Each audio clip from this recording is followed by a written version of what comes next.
আসসালামু আলাইকুম, সবাই কি অবস্থা, কেমন আছেন? আজকে আমি ছোটোখাটো একটা ব্লগ ভিডিও নিয়ে আসছি। যাদের চুল পড়ার সমস্যা আছে, মানে তাদের জন্য আমি একটা উপায় নিয়ে আসছি। সেটা হলো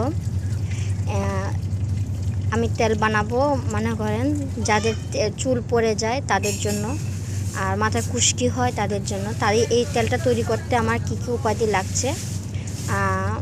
প্রথমত আমি এখানে লইছি সৈন্যলত। আমি ভালো করে দইয়ে কুচি করে নিয়েছি, পানিটা জড়ায়া। এসে পেয়ারা পাতাটা দইয়ে আমি কুচি করে নিয়েছি, একদম পানিটা জড়ায়া। এসে কিউত্রা, এটাকেও আমি পানি জড়ায় কুচি করে নিয়েছি। আর এসে জবাটার মাঝখানে যে ফুলটা থাকে ওটা আমি ফেলে দিছি, ফেলে দিয়ে আমি এটা নিয়েছি। এটা জরুরি, ওটা না। আর এসে আমলকিটা দিচ্ছি একটু ভালোর জন্য। তারপরে এসে আমার মেথি, আর এই হয়েছে কালো জিরা, আর দিচ্ছি লং। এগুলো দিয়ে আমি বানাবো। আমি অলরেডি তেল আমি গরম করে ফেলেছি। আমি এখন এক এক করে সব আইটেমগুলো দিয়ে দিচ্ছি। বিসমিল্লাহ। আমি তেজপাতা পাতা দিয়ে দিলাম, পেয়ারা পাতা দিয়ে দিচ্ছি, তারপরে তেজপাতা দিয়ে দিচ্ছি জবা, দিয়ে দিচ্ছি আমলকি, দিচ্ছি কালো জিরা, তারপর দিচ্ছি মেথি, দিচ্ছি লং। দিয়ে আমি আস্তে আস্তে এটাকে নাড়বো, হালকা মাদা জাল দেব।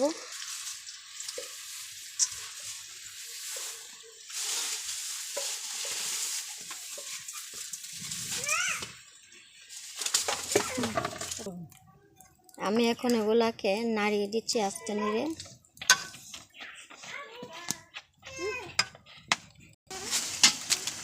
হালকাভাবে জালের আঁচটা রাখতে হবে, আর নয়তো পুড়ে যাবে। পুড়ে গেলে কোনো লাভ নেই, তেলটা গন্ধ হয়ে যাবে। এর থেকে আস্তে ধীরে জাল দিয়ে আমি এটা ভেজে নেব।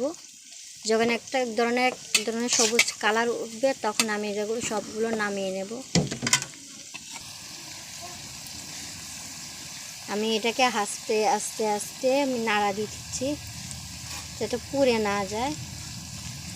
এভাবে ঘরোয়াভাবে আপনারা ইউজ করবেন। আমি ইউজ করেছি, তাই আমি আপনাদেরকে আগে বানিয়ে ইউজ করার পরে আমি আপনাদেরকে দেখাচ্ছি বানিয়ে, যে আপনারাও আমি উপকারিতা পেয়েছি, তাই আপনাদেরকেও বানিয়ে দেখাচ্ছি কীভাবে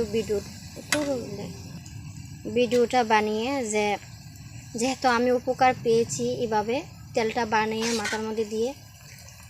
আপনারা যেহেতু উপকার পান, সেজন্য আপনাদের জন্য আমি এই ভিডিওটা বানাচ্ছি। আমি উপকার পেয়েছি, আমার চুল পড়ে যেত এবং খুশকি হয়ে যেত, তো আমি ইউজ করেছি। করার পরে আল্লাহর মতো আলহামদুলিল্লাহ আমার চুলগুলো অনেক ঘন হয়েছে। আমার চুলগুলো অনেক ঘন হয়েছে, তারপরে কালো হয়েছে, লম্বা হয়েছে। সেজন্য আমিও ভাবলাম যে যেহেতু আমি উপকার পেয়েছি, আরও কয়েকজন উপকার পাক আমার দ্বারাতে, আমার উসিলায়, আমি এটাই চাই। সেজন্য আমি আজকের ভিডিওটা বানানো। মাশাআল্লাহ, আলহামদুলিল্লাহ, তেলের একটা খুব সুন্দর স্মেল বেরিয়েছে। এখন আমি তেলটা নামাই ফেলবো। তেলটা হয়ে গেছে, যাই হোক আলহামদুলিল্লাহ। দেখেন কি সুন্দর একটা কালার বেরিয়েছে, মাশাআল্লাহ। এখন নামাই ফেলবো, আলহামদুলিল্লাহ, অনেক সুন্দর হয়েছে। আমি এখন এগুলাকে আস্তে আস্তে ঢেলে নিচ্ছি। মাশাআল্লাহ, খুব সুন্দর একটা কালার হয়েছে, খুব সুন্দর একটা কালার। মাশাআল্লাহ, খুব সুন্দর একটা কালার আসছে। আমি ছাঁকি নাই, আমাদের চাকনি আছে, মানে ওখানে চাকনিটা এখন ছাঁকি নাই, কেন এটা প্লাস্টিকের, তো এটা গুলে যাবে। এটা যা দুধ ছাঁকে, তো আমরা তো চাটা খাই না, তাই চাকনিও রাখে না। মাশাআল্লাহ, খুব সুন্দর একটা কালার হয়েছে। আমি তো যেহেতু নতুন, যদি কোনো দিক থেকে ভুল ত্রুটি হয় ক্ষমা করবেন। আর আমার ভিডিওটা ভালো লাগলে অবশ্যই কমেন্ট করে জানাবেন। আমি তো যেহেতু নতুন, আস্তে দেরিতে সব কিছু ঠিক হবে ইনশাআল্লাহ, সুন্দর করে বানাইতে পারবো। আর আমার জন্য দোয়া করবেন। আজকের জন্য এখানে বিদায় নিলাম।